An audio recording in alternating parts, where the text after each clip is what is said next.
You're listening to Civic Media. You can tune into any of our live shows on any radio station across the state with the Civic Media app. Find us in your phone's app store and listen anytime, anywhere.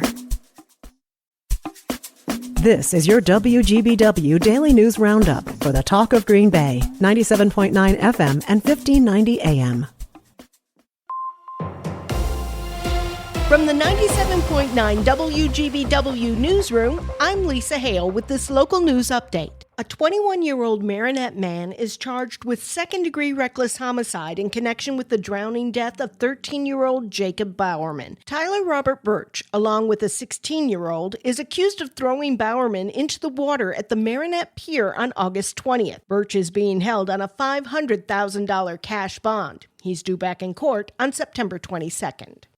Young people interested in a career in law enforcement have a new way to achieve their goals. UW Green Bay has launched a new criminal justice bachelor's degree. The degree covers knowledge areas like juvenile and criminal law, drug abuse, human trafficking, and forensic science. UWGB introduced criminal justice as a minor in 2021.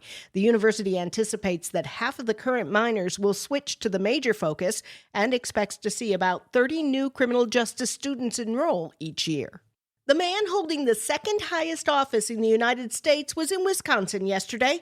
Vice President J.D. Vance visited Mid-City Steel in La Crosse, highlighting the One Big Beautiful Bill Act, supported by President Donald Trump's administration. Vance was the tie-breaking vote that secured that bill's passage through the U.S. Senate.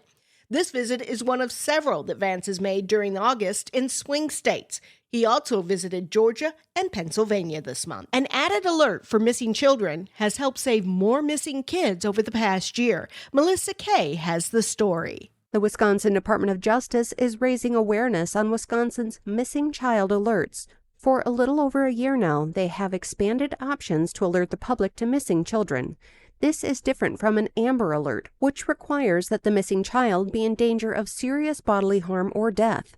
Since the first missing child alert was sent in August of 2024, a total of 17 alerts were issued for 14 children. During the same time frame, 4 Amber Alerts were issued for 5 children. A state ban on the sale of non-FDA-approved vape products is set to go in effect on Monday. The legislation states that only non-nicotine or menthol-flavored vape products that have been approved by the FDA can be sold at shops in Wisconsin. A group of vape shop owners filed a lawsuit against the legislation in June with a court date scheduled this week. They say if the ban goes into effect, the state could lose millions of dollars in tax revenue, and they could be subject to thousands of dollars in fines if they continue to sell the products. The Wisconsin State Patrol is increasing their focus on preventing impaired driving ahead of the Labor Day weekend. The annual Drive Sober or Get Pulled Over campaign will run through September 1st. The State Patrol will be assigning more patrol vehicles and troopers to seek out impaired drivers on the roads near the holiday, and they're warning residents in advance so they can plan ahead. Residents should have sober designated drivers if they plan to consume alcohol and should be prepared to use public transportation options if needed. Meanwhile, to make roads safer during the busy Labor Day holiday weekend, AAA is activating its Tow-to-Go program in Wisconsin. Starting at 6 o'clock tonight through 6 a.m. Tuesday, the service will provide free, confidential rides for impaired drivers and will tow their vehicles within a 10-mile radius. Since its inception about 25 years ago, Tow-to-Go has been instrumental in saving lives, removing nearly 30,000 impaired drivers from the road. More than 12,000 lives were lost in alcohol-related crashes in 2023. That's the equivalent to one death every 42 minutes. This weekend is the unofficial last weekend of summer, and the Wisconsin DNR is reminding the thousands of residents and visitors expected to visit the state's lakes and rivers this weekend to wear life jackets. So far in 2025, there have been 12 boating fatalities in the state. In common with many of them, a life jacket was not worn. This Labor Day weekend, boaters are reminded to stay sober, maintain a safe speed, and let someone know your route and when you expect to return. The Wisconsin Department of Natural Resources is once again reminding ATV and UTV riders to drive safely and wear a helmet ahead of the Labor Day weekend. According to DNR data, there have been 25 fatal ATV and UTV crashes so far this year, with a major contributing factor in those fatalities being that the riders did not have a helmet or were not using a seatbelt. There were a total of 40 fatal ATV and UTV crashes last year, of which 85% of the victims weren't wearing a helmet. Residents should also remain sober if they plan to use ATVs and UTVs. It's almost like a romantic comedy. Will they or won't they? Stuart J. Waddles reports. The Buc-ee's will proceed for now. A Milwaukee County judge dismissed a lawsuit aimed at blocking the massive Buc-ee's travel center planned for Oak Creek. The ruling was against a group called Oak Creek Neighbors United. They had claimed that the project approval was illegal. The dismissal means Buc-ee's can continue moving forward with plans for a 73,000 square foot store along I-94 near the Milwaukee-Racine County line. The next step for the project is a final review by the Oak Creek Plan Commission. News at the top and bottom of the hour all day and on demand anytime at WGBW.FM. I'm Lisa Hale for 97.9 WGBW News. A blockbuster trade. Hi, I'm Mike Clemens with sports. NFL, the Packers holding press conferences today to introduce Micah Parsons, who signed a 4-year deal with the team worth $188 million, making him the highest paid player in the league other than a quarterback. Parsons, the most feared pass rusher, ending his time with the Cowboys. Mark Murphy, who retired a month ago as Packers CEO, was holding a press conference at his induction into the Team Hall of Fame when the news broke and said he knew nothing of the deal. Oh. So, what did they give up, Rich?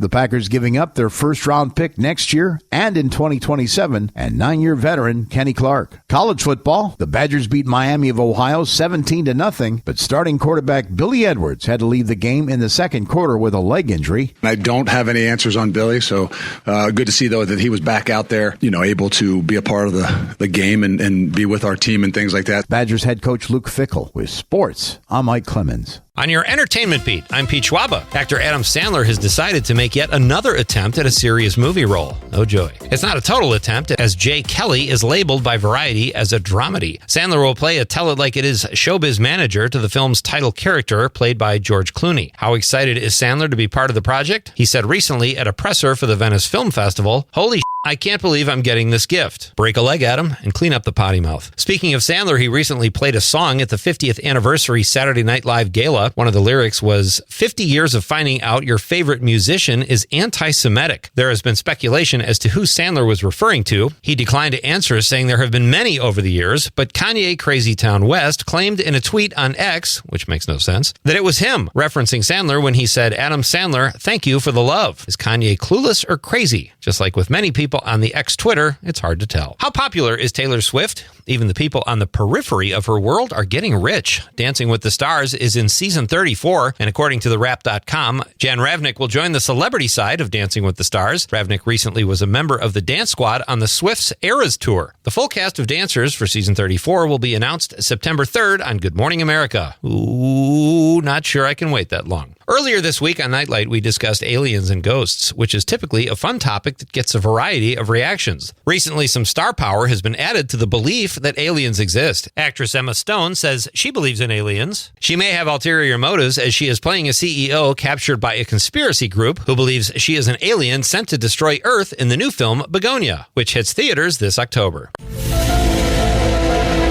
When you're part of a studio talk show audience and the warm-up act tells you to do the wave when you hear the word banana, you just do it, because why wouldn't you? Just don't do the wave when the host coincidentally says banana in her monologue. That is what happened on the Ellen DeGeneres show, and it made her furious when she realized that writer and audience warm-up act Greg Fitzsimmons was behind it. It wasn't on purpose, but he had to step onto the stage and tell the audience that they should no longer do the wave when they hear that word. Ellen's talk show ended after 19 years due to what sources say was a toxic environment. engagement. Fitzsimmons confirmed those rumors on the We Might Be Drunk podcast. He did give her props and said she was an incredible stand-up. The writer-comedian said at first the show was very chill, but after some success, she got very difficult and would make younger writers cry. DeGeneres left America after the last election, but says she is not done with show business. Sounds like show business might be done with her. For more showbiz fun, tune in to Nightlight with me, Pete Schwaba. Weeknights from 6 to 8 p.m. on the Civic Media Radio Network.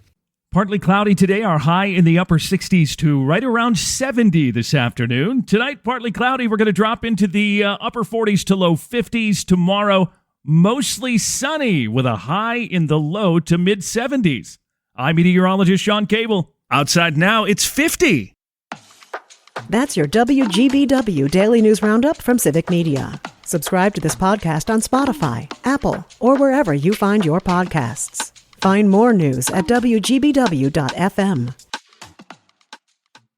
The national news cycle never stops, but it can be hard to find news about your local community. Civic Media is dedicated to providing quality local and state news coverage across Wisconsin. With the Civic Media app, you can get notifications about local stories that matter to you and your community. Find the free Civic Media app in your phone's app store and choose notifications from the menu to tell us what kind of news you want to hear about.